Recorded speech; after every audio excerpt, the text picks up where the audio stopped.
Assalamualaikum warahmatullahi wabarakatuh. Bismillahirrahmanirrahim. Alhamdulillahi rabbil alamin wa bihi nasta'in. Wassalatu wassalamu ala asyrafil anbiya'i wal mursalin wa ala alihi wa sahbihi ajma'in. Subhanaka la ilma lana illa ma 'allamtana innaka antal alimul hakim. ولا حول ولا قوة إلا بالله العلي العظيم. اللهم لا سهل إلا ما جعلته سهلا وأنت تجعل الحزن إذا شئت سهلا. اللهم فقهنا في الدين وعلمنا التأويل. اللهم زدنا علما أما بعد. Alhamdulillah,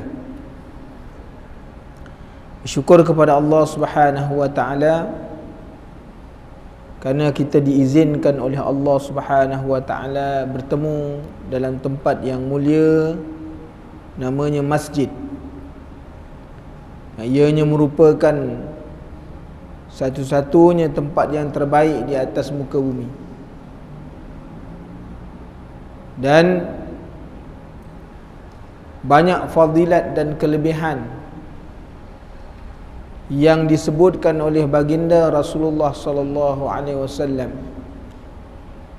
Orang yang datang ke masjid, orang yang mendirikan solat di masjid, orang yang mengimarahkan masjid, disebut oleh Allah dan Rasul di dalam Al-Quran ataupun disebut di dalam hadis Rasulullah sallallahu alaihi wasallam.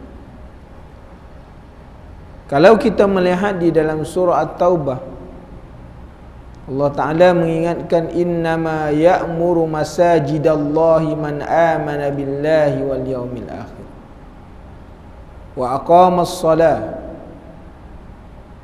Orang yang mengimarahkan masjid ini ialah orang yang mendirikan solat.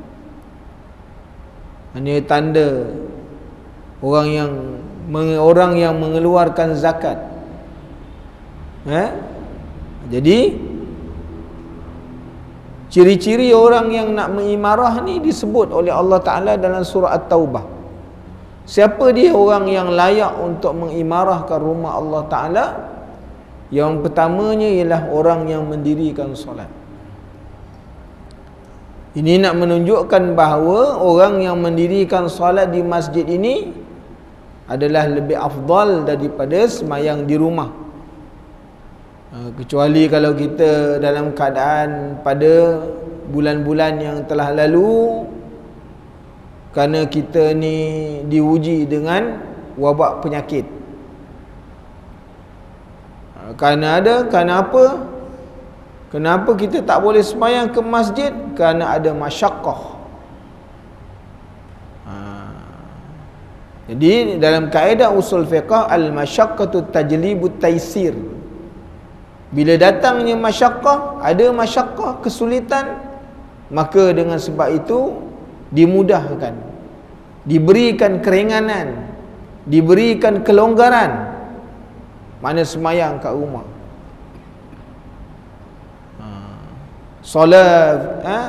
Salatu fil buyutikum, semayanglah kamu di rumah kamu. Hari ini tuan-tuan muslimin dan muslimat yang dirahmati Allah, Allah Ta'ala dah meringankan beban, dah menarik ansur sedikit demi sedikit.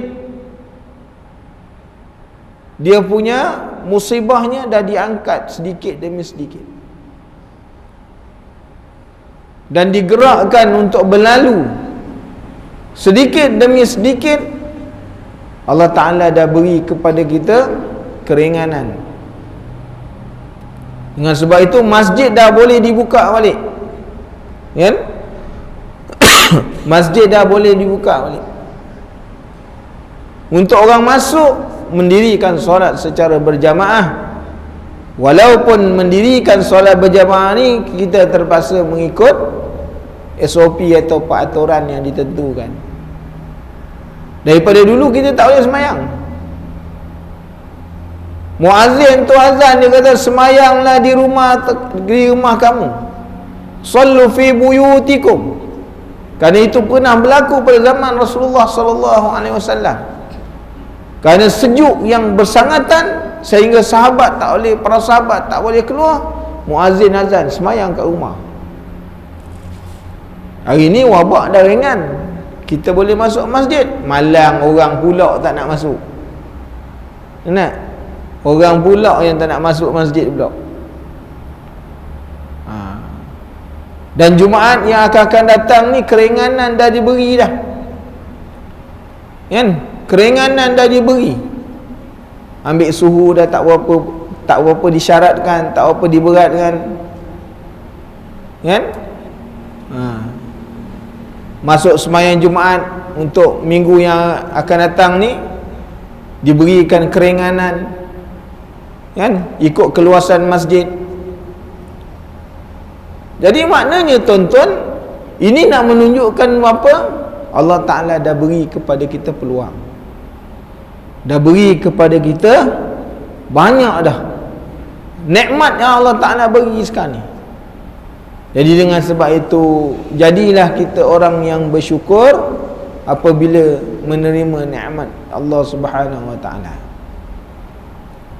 Tapi Allah Ta'ala dah sebut wa qalilun min ibadiyas syakur, sedikit sekali orang yang bersyukur dengan nikmat Allah. Bila dibagi nikmat, ramai yang tak nak bersyukur. Yang bersyukur tu sikit sangat, terlalu sedikit. Jadi tuan-tuan, peluang kita boleh masuk dalam masjid kerana apa? Kerana masjid ni mempunyai fadilat dan kelebihan yang besar. Orang yang sembahyang di masjid ini, dia berjalan daripada rumah ke masjid ni, diberi pahala oleh Allah Subhanahu Wa Ta'ala setiap langkah, setiap pusingan roda kereta, setiap pusingan roda motor, setiap pusingan roda basikal, setiap kali langkah tapak kaki dia diberi pahala oleh Allah Subhanahu Wa Ta'ala.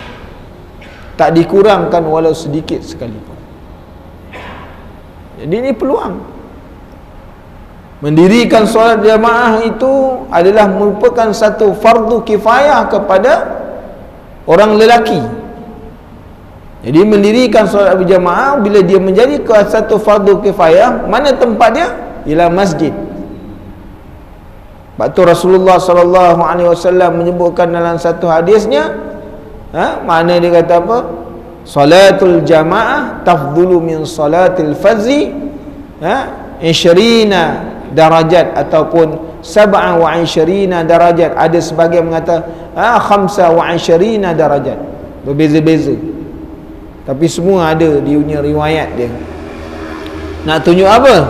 Mana sembahyang berjamaah ni pahala dia lebih besar daripada sembahyang seorang diri. Biasa sembahyang orang diri ni kat rumah lah, kan? Jadi tuntutan sembahyang berjamaah ni, walaupun kita buat di rumah, dengan tanpa ada asbab, dengan sembahyang berjamaah di masjid, dia lebih berbeza dari sudut fadilat dan pahala.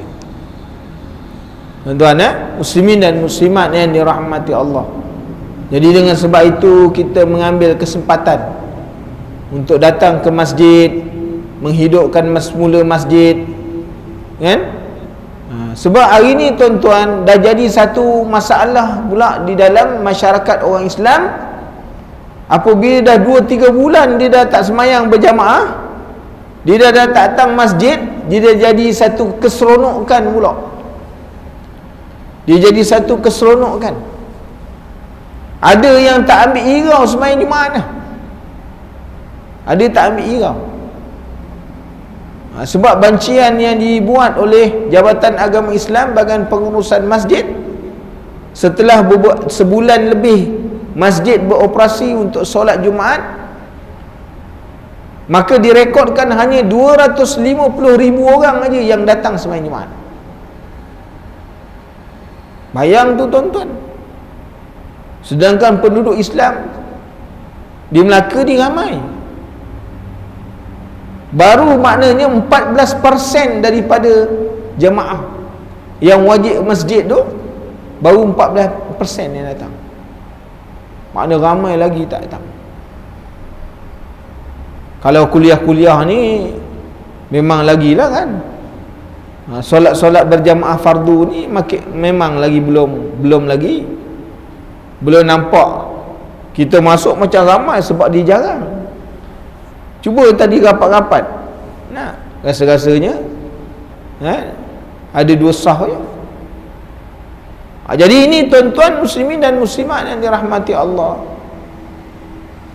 mereka masih lagi menggunakan alasan bahawa sebab wabak, sebab PKP kita sembahyang kat rumah pun tak apa. Jadi tuan-tuan, jadi kita kena mengingatlah, bila Allah Ta'ala bagi nikmat, maka kita jangan kufur dengan nikmat Allah, kan? Bila kita jangan kufur dengan nikmat Allah. Jadi kalau kita kufur, Allah Ta'ala akan memberi azab dalam bentuk yang berbagai-bagai. Hari ni kalau kita tak nak masuk masjid, setelah diberi kelonggaran untuk kita masuk masjid, satu hari bimbang ditutup terus masjid.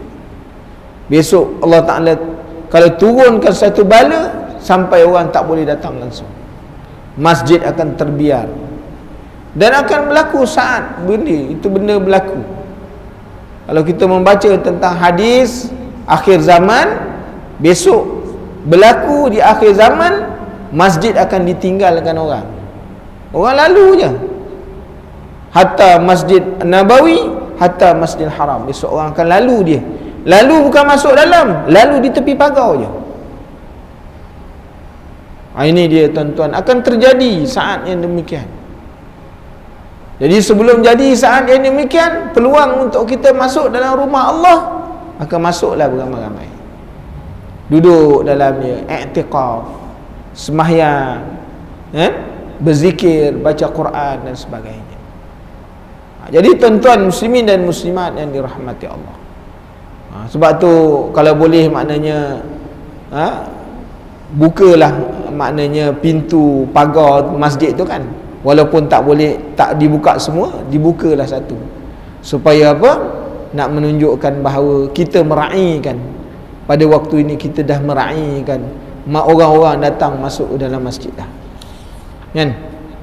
Masjid negeri contohnya, kita dah tak terima 250, kita dah main 1000 ni. Minggu lepas kita menerima 780 orang, dan minggu ni kita menerima 1000, akan menerima 1000 orang jemaah, kan? Akan menerima 1000 orang jemaah. Kerana inilah peluang untuk mereka menunaikan. Kalau kita dah buka, maknanya peluang, dah beri kebenaran masuk dalam masjid, dia tak nak masuk, itu bukan salah lagi, kan? Itu tak boleh salah, dia dah anggap dosa, dah kena berdosa, hukumnya berdosa. Kenapa? Dah ada peluang tapi tak mahu menggunakan peluang, tu dah jadi berdosa tuan-tuan, kerana meninggalkan Jumaat dengan sengaja, kan? Meninggalkan Jumaat dengan sengaja. Jadi ini kita kena jaga-jaga. Dan kami Majlis Fatwa Negeri, tuan-tuan, untuk makluman tuan-tuan, kami mesyuarat pada minggu yang lepas, telah memberikan maknanya memilih dan membanyakkan masjid-masjid, surau-surau masjid yang akan mendirikan Jumaat. Setakat ini yang kita telah beri kebenaran 22 buah surau, termasuklah maknanya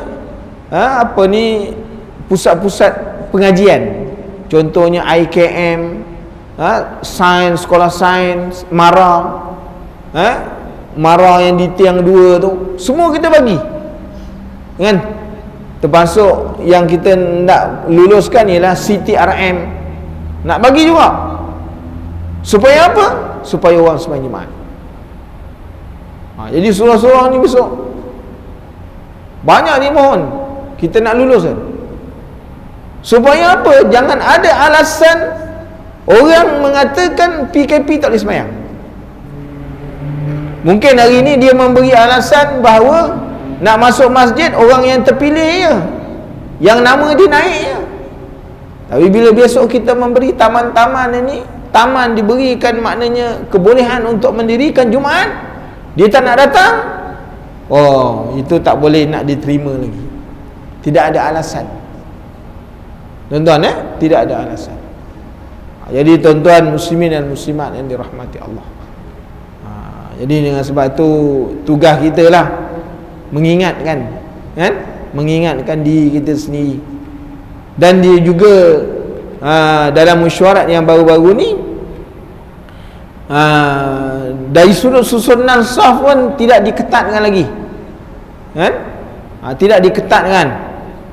Penjarakan 1 meter di antara satu saf dengan satu saf memang kena ada, tapi saf yang di belakang dia duduk di antara 1 meter tu, dia duduk di tengah. Jadi maknanya banyak saf ni boleh dihimpunkan lagi untuk meramaikan lagi. Hari ni kalau kita tengok ni jarak, ni tak perlu dijarak lagi dah, tak perlu dijarak lah. Mana saf nombor 2 ni duduk di tengah-tengah di antara saf, di antara dua sejadah, tak perlu dijarak lagi dah. Itu keputusan daripada mesyuarat. Dia mana dia silang, jadi silang kan. Hari ni kita jarak ni, jarak kan, sebab kita takut orang tu batuk melekat kat badan kita, kan, sebab kita takut kan. Tapi dah dalam mesyuarat dah dibenarkan. KKM telah membenarkan penjarakan sosial di antara satu baring tu 1 meter, dan di belakangnya duduk di antara sejadah dengan sejadah. Tak perlu nak diselang lagi. Tak ada, ni tak ada lagi dah. Mana dah boleh ke depan dah. Belakang pun macam tu juga. Masuk dalam baris 1 meter juga, tapi belakang ni dia jadi macam tu, jadi senang. Ni kalau buat macam ni tak datang juga, harus ditembak seorang-seorang, kan? Tak datang Jumaat juga itu dah kena tembak, tuan-tuan. Jadi tuan-tuan muslimin dan muslimat yang dirahmati Allah, dah tak ada pakai ni lagi tuan-tuan, pakai makna senarai nama lagi. Siapa datang terima aja, penting di bawah sejadah, dan sejadah kecil tak dibenarkan. Ni kipas ni sujud tengok sejadah dah tak ada, rupanya dah terbang keluar. Dia suruh bawa sama ada sejadah besar ataupun boleh menggunakan ridak. Ni macam ni, gunakan ridak boleh, tak ada salah. Tapi sejadah kecil tak dibenarkan, kerana itu untuk rumah kahwin punya, kan? Itu untuk derma, untuk rumah kahwinnya. Kerana apa? Tu tak menepati SOP. Jadi ni di antara beberapa perkara yang nak disampaikan lah. Kuliah-kuliah dah boleh benar. Kuliah-kuliah tuan-tuan dah dibenarkan. Kuliah maghrib, kuliah subuh dah dibenarkan. Tapi kuliah duha boleh-boleh lagi, kan? Kelas-kelas pengajian contoh Quran belum boleh lagi, kan? Tapi kalau sekiranya kelas-kelas Quran tu boleh menjaga SOP yang ditetapkan, maka ahlan wa sahlan, kan? Tapi yang dibenarkan sekarang ni kelas pengajian maghrib, isyak. Maknanya masuk je isyak kan, kena berhenti lah. Walaupun dia kata dan ada pun bunyi tit-tit sadaqallah nazim, kena berhenti lah. Kita ikutlah tuan-tuan, sebab dia dah bagi kita peluang. Besok kita tak ikut SOP, dia tarik balik. Kerana ada masjid-masjid yang terpaksa ditutup di Melaka ni kerana tak mengikut SOP, sehingga dia mengikut balik semula. Jadi untuk kuliah maghrib, untuk kuliah subuh, maknanya diberi setengah jam aja. Ikutlah SOP. Saya dekat masjid negeri, saya cakap, Ustaz mengajar setengah jam je Ustaz, dia kata kejap benar, Ustaz nak tak boleh langsung ke nak mengajar setengah jam? Jadi kan kita ikutlah SOP Ustaz, kerana ini arahan pemerintah. Maka hukum mengikut arahan pemerintah ni wajib. Ya ayyuhalladzina amanu athi'ullaha wa athi'ur rasul wa ulil amri minkum. Dah diarah, kita ikut ajalah, kan? Jadi ikut. Semua mengajar setengah jamnya. Mana? Jadi supaya apa? Masjid tu kembali hidup. Dah lama tuan-tuan, masjid negeri tu tutup 3 bulan, macam-macam bunyi kat dalam tu, kan? Orang yang jaga dalam tu, security, jumpa macam-macam. Nah, orang tak ada, kan? Jumpa macam-macam. Jadi tuan-tuan, muslimin dan muslimat yang dirahmati Allah, hidup kembali. Jadi satu saranan saya lah, supaya dibuka balik lah, jangan buka semua, kan? Kalau tak boleh buka semua, mana buka yang penting, habis je waktu, selepas ni isyak, jangan ada orang berhimpun-himpun lagi, tutup dah. Kami di masjid negeri pun begitu juga, kan? Kami buka hanya waktu-waktu tertentu. Waktu solat kami buka, lepas tu tutup balik, kan? Kerana apa? Kerana nak menjaga di sudut maslahah ni. Jadi tuan-tuan, muslimin dan muslimat yang dirahmati Allah, juga maknanya bagi petugas-petugas masjid ni, dia ada rukhsah. Rukhsah ni masuk kelonggaran. Petugas-petugas masjid, imam, kan? Imam, bilal, dia ada rukhsah. Rukhsah ni masuk apa? Longgar, dilonggarkan sikit. Khatib Jumaat, penceramah, diberikan kelonggaran sikit. Orang lain yang mendengar, memang dia kena datang, kena ikut SOP lah. Kena ada sejadah, kena pakai face mask, kan? Dia kena. Jadi kalau macam kita ni, imam-imam diberi kelonggaran waktu dia bertugas. Waktu dia bertugas diberi kelonggaran, tak perlu pakai. Lepas-lepas itu kalau dia keluar ke tempat-tempat lain, itu penjarakan sosial perlu, semua perlu. Jadi ini ni tuan-tuan muslimin dan muslimat yang dirahmati Allah. Jangan kita salahkan Pak Imam, kesian Pak Imam lah. Jadi tuan-tuan muslimin dan muslimat yang dirahmati Allah, pada malam ini tuan-tuan, saya nak sentuh satu bab. Bab ni saya langkah dulu kepada bab 53, babus syadidu fil bauli. Nak ceritakan tentang ada maknanya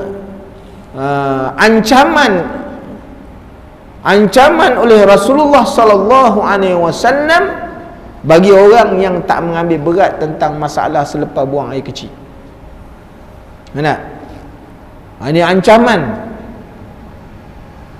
Rasulullah sallallahu alaihi wasallam bagi orang, sama ada lelaki atau perempuan, lepas buang air kecil tak ambil berat. Jadi kita nak dengar hadis ni. An Ibn Abbas anna an-nabiy sallallahu alaihi wasallam marra alaihi qabraini faqala innahuma yu'azzibani wa ma yu'azzibani fi kabirin amma hadha fakana la yastatiru min baulihi wa amma hadha fakana yamshi bin namimah. Hadis hasan sahih,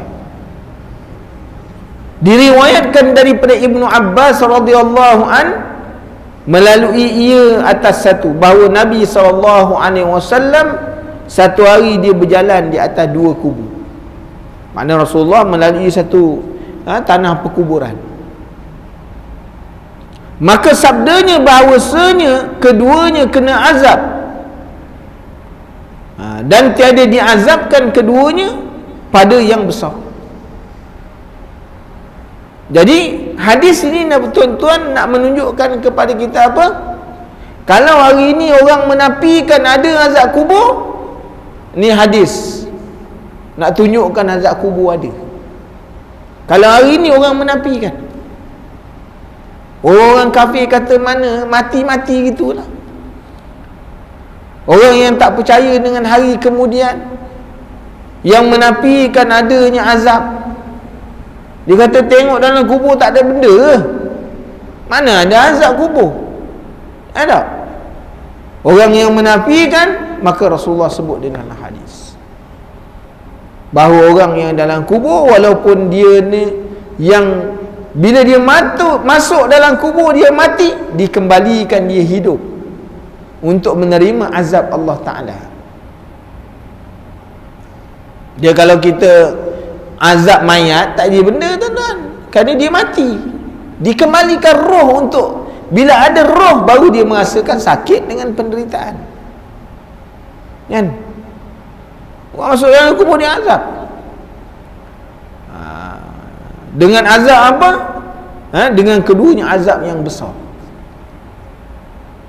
Tunjuk pada kita tuan-tuan, kita kalau dekat atas dunia banyak buat maksiat, banyak buat dosa, bahawa dalam kubur ada azab. Itu merupakan muqaddimah sebelum dalam azab neraka Allah Ta'ala. Ada? Dalam kubur lagi dah kena azab dah. Apa dia? Adapun ia maka adalah tertutup daripadanya kencingnya. Dan adapun ini maka adalah berjalan dengan menghasut.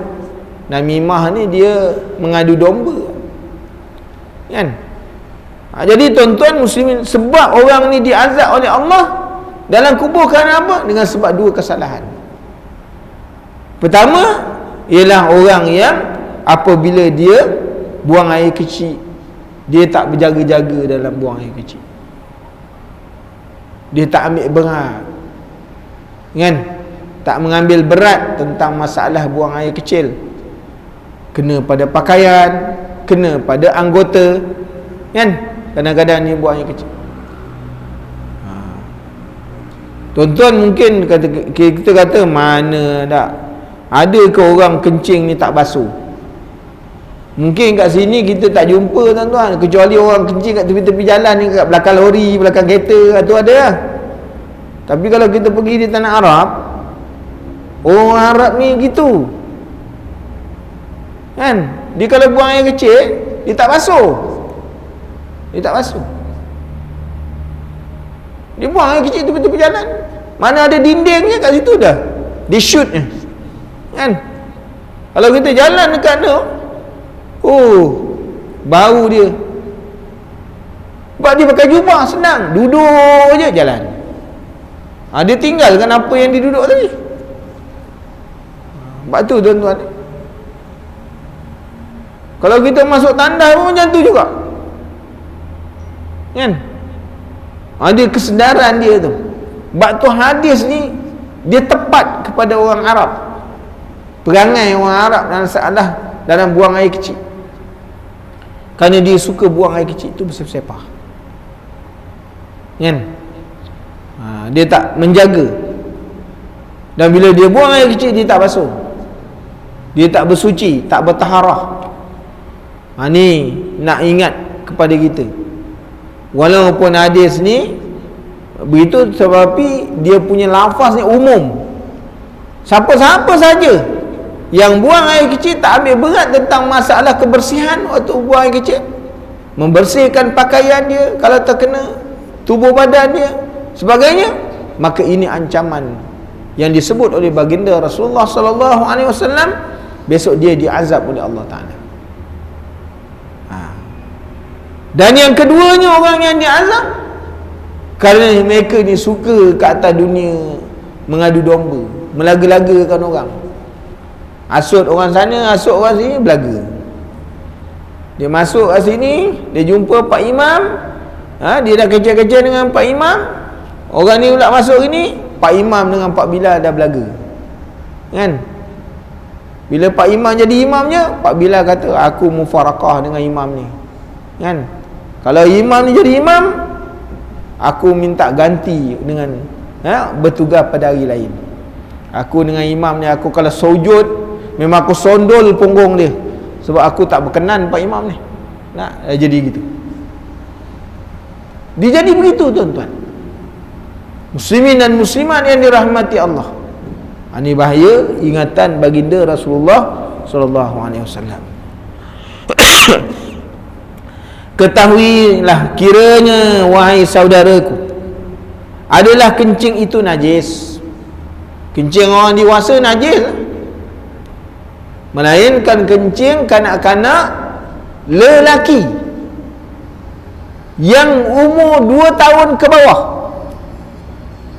lelaki ya, yang belum makan selain daripada susu ibunya.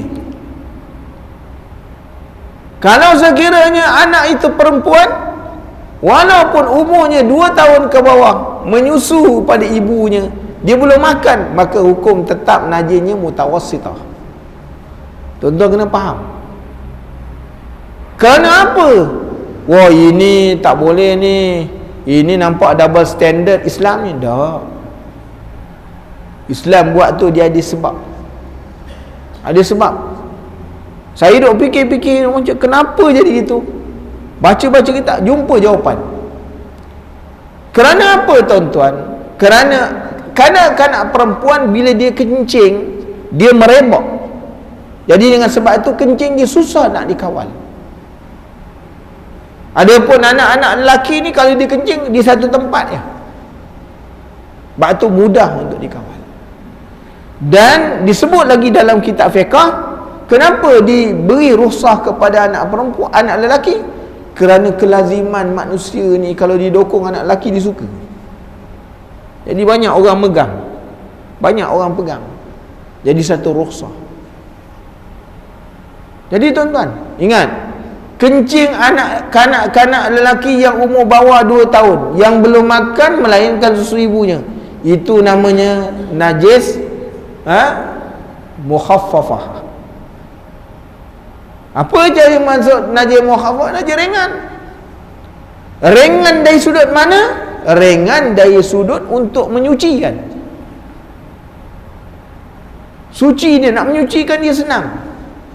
Hilangkan najis, hilangkan air najis, kan? Dah hilang, tak ada rasa, tak ada bau, tak ada warna, ambil air mutlak, renjis saja. Berbanding dengan najis mutawassitah, hilangkan air najis, warna, rasa dan sebagainya, dia kena lalukan air pada tempat yang kena najis. Jadi sukar. Jadi tuan-tuan muslimin dan muslimat yang dirahmati Allah, jadi orang yang macam ni bukan najis mukhaffafah lagi, ni mutawassitah, kan? Kena pada anggota walaupun dia sikit, maka hukumnya najis, dia membawa najis. Itu sebabnya tuan-tuan muslimin dan muslimat yang dirahmati Allah, orang dulu kalau dia buat tandas, tandas tu terasing daripada bangunan masjid. Kerana ada orang dia masuk dalam tandas, dia tak semayang, dia buang air kecil, kadang-kadang kaki pun dia tak basuh lepas buang air kecil. Dia pun melalui kawasan masjid. Di situ tempat digunakan untuk orang semayang. Bila dia melalui situ, bermakna kawasan itu telah bernajis, kerana dia memindahkan najis tu kepada tempat tadi, tempat yang bersih tadi. Apabila najis itu kering, maka najis itu dihukumkan sebagai najis hukmi, kerana airnya tak ada. Airnya tak ada, tak nampak, sebab dah kering. Tapi tempat tu bernajis tak? Bernajis.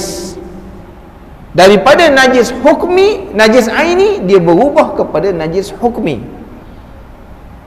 Nanti bila orang masuk, basuh, ambil air semayang daripada tempat wuduk tu, berjalan, kena pada tempat najis hukmi tadi, maka jadilah tempat itu najis aini bagi semula. Dan orang yang memijak tempat tadi, maka tapak kaki dia bernajis dan tempat itu bernajis. Ini jadi masalah tuan-tuan. Sebab tu orang yang masuk tandas, bukan semua yang basuh kaki. Dia tak basuh kaki dalam tandas, kan? Dia buang air kecil tu, dia tak tahu najis tu kadang-kadang merecik dekat kaki dia, dekat tumit dia tak tahu. Ini tuan-tuan muslimin dan muslimat yang dirahmati Allah, bak najis kat rumah pun sama juga. Dekat rumah, kan, pun kita kena tengok juga. Sebab dia bukan tentunya masjid aja, di rumah pun sama, kan? Sebab ni kita kena berhati-hati tuan-tuan. Semayang kat rumah kadang-kadang boleh jadi tidak sah sebab kita menanggung najis. Kita menanggung najis. Mak tu orang dulu-dulu kalau buat masjid, bilik air dengan masjid terasing. Dia tak bercantum. Sebab apa? Kalau sekiranya dia berjalan keluar daripada tandas, dia memijak kena pada tanah, pada bumi tadi, bumi itu dah sebagai satu maknanya sebagai satu taharah dah. Sebab tu orang Arab kalau dia semayang pakai kasut, kita jangan heran. Sebab bila dia berjalan di tempat ni, maknanya kasut dia jadi bersih. Sebab apa? Tempat tadi membersihkan. Dia melalui pasir, melalui tanah. Jadi kasut yang dia bawa masuk dalam tandas tadi bersih. Kalau musim sejuk, orang Arab semayang pakai kasut, kan? Dia semayang pakai kasut. Kita kata, semayang pakai kasut, apa benda ni, kan? Jadi sebab dia yakin.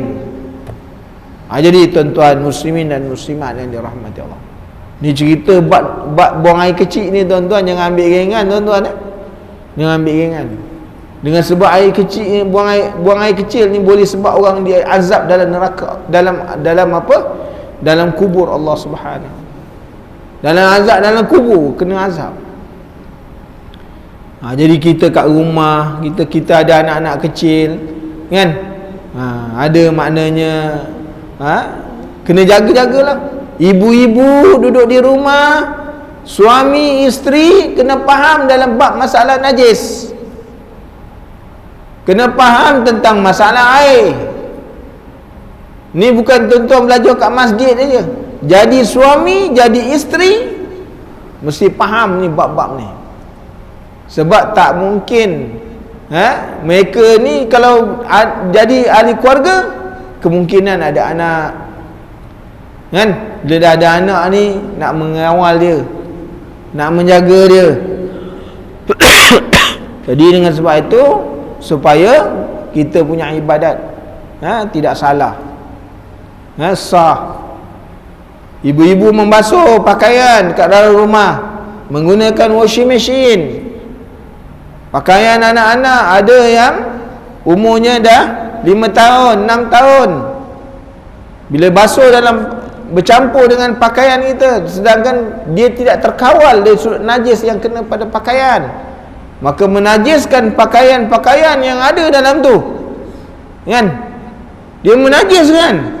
Walaupun kita kata basuh, air tu mengalir, buang air tu, buang, tetapi pakaian tadi telah bernajis keseluruhannya. Kerana apa? Kerana najis masuk dalam dia. Dia menajiskan semua pakaian dan tempat itu sendiri. Washing machine tu pun jadi najis. Sebab apa? Sebab ada najis tadi. Jadi ni yang sebab kita nak ambil perhatian, kan? Kena ambil perhatian. Sebab tu bila kita temu duga pegawai-pegawai syarak, guru-guru agama ni tuan-tuan, kita tanya dalam masalah ni, pegawai-pegawai pengurus jenazah wanita, kita tanya, ada dalam bab air pun tak lepas ni. Walaupun dia jadi pengurus jenazah wanita, mandikan orang je, kan? Dan dia juga mandi, tapi dia mandikan orang tu kerana bab najis dia tak selesai. Benar satu ketikanya saya menunggu seorang pengurus jenazah wanita. Tak tahu dah dia luluh ke tak luluh, wallah ta'ala. Kita temu duga je. Yang bagi luluh tu, walaupun kat situ markah lulus, tapi dia ada panel yang meluluhkan lagi pula tu. Kita kata dah lulus lah ni orang ni.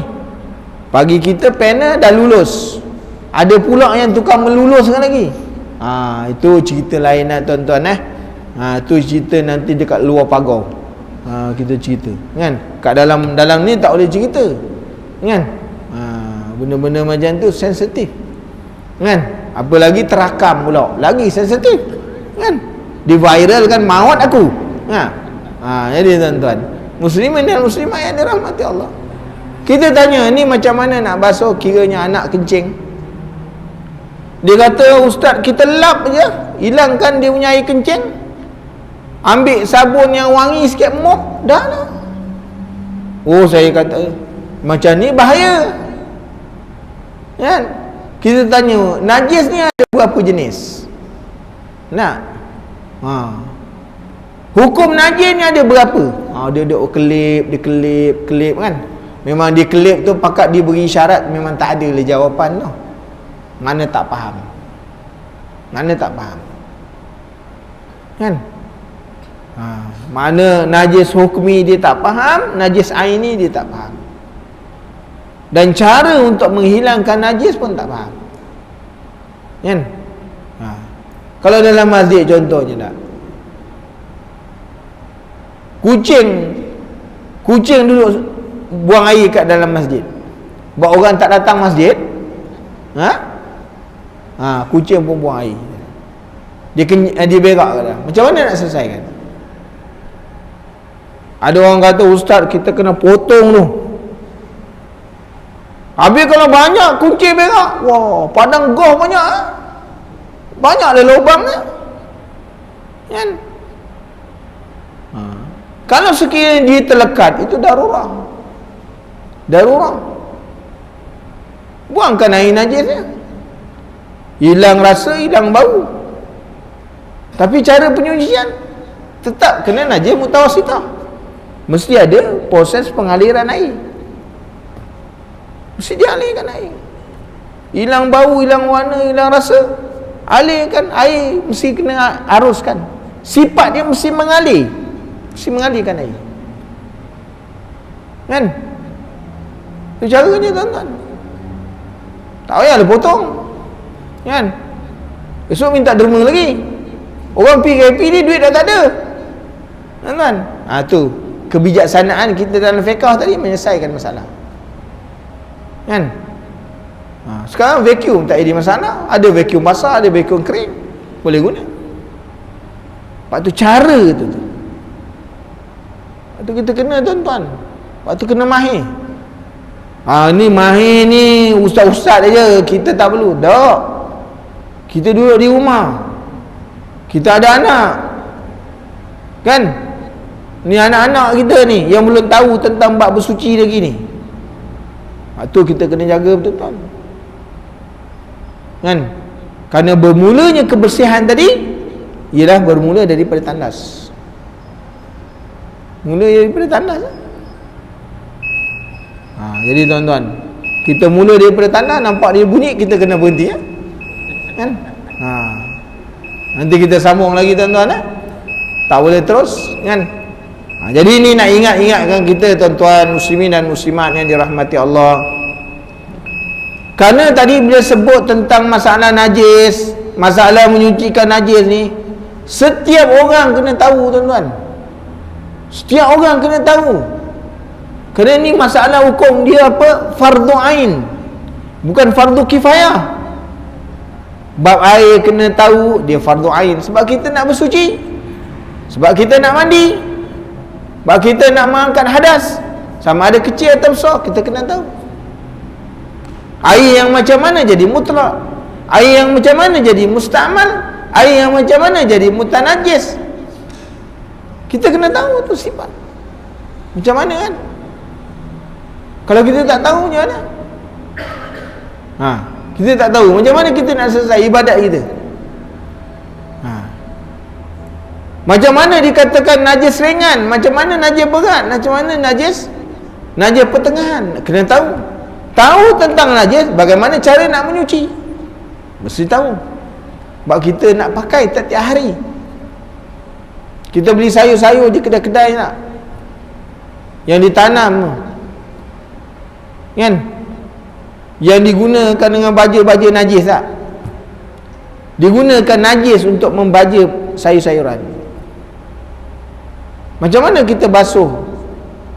Membasuh maknanya sayur-sayuran tadi, kalau tak kena caranya, maka kita memakan makanan yang sebenarnya bernajis. Kita masak kuah, kita masak lauk kita bernajis. Walaupun makna tak bau, tak berbau najis, tapi hakikatnya makanan kita bernajis.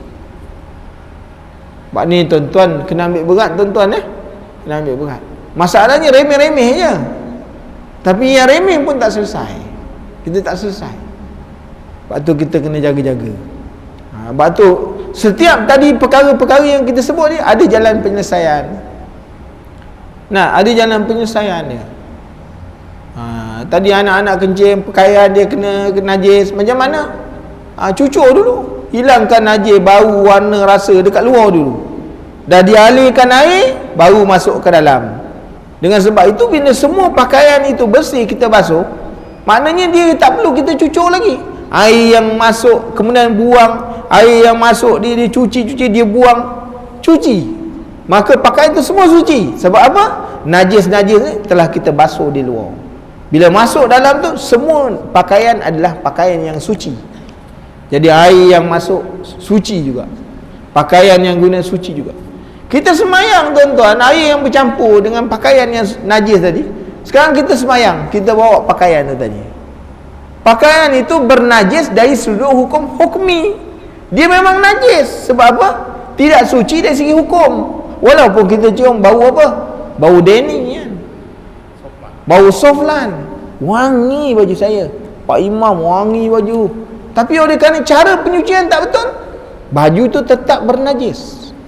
Apa najis yang digunakan? Najis hukmi nama dia. Bayang tu tuan-tuan. Bayang, kita semayang Zuhur, Asar, Maghrib, Isyak, Subuh memakai pakaian yang sama, macam mana? Kita menanggung najis. Semayang dalam keadaan menanggung najis. Jadi tuan-tuan, ambil berat tuan-tuan ni cerita bab najis, kita kata alah, balik-balik cerita tu ustaz. Saya dah dengar dah 20 tahun, dah berbulu telinga saya ustaz. Kan? Jangan ambil ringan, Dengan sebab-sebab inilah hadis ni keluar, ada orang kena azab dengan sebab najis tadi. Jadi bila ada azab jangan ambil ringan, masalah kan? Jadi saya rasa cukup dulu sampai dulu. InsyaAllah panjang umur, ada waktu dan ketika kita bertemu lagi sekiranya diizinkan oleh Allah Subhanahu wa taala. Bismillahirrahmanirrahim. Alhamdulillahirabbil alamin, wassalatu wassalamu ala asyrafil anbiya'i wal mursalin wa ala alihi wa sahbihi ajma'in. Allahumma inna nas'aluka ilman nafi'an wa rizqan thayyiban wa amalan mutaqabbala. Allahumma faqihna fid din wa 'allimna ta'wil. Subhanakallahumma wa bihamdika asyhadu an la ilaha illa anta astaghfiruka wa atubu ilaik. Subhana rabbika rabbil izzati amma yasifun wa salamun alal mursalin. Alhamdulillahi rabbil alamin. Barakallahu fikum. Wassalamu alaikum warahmatullahi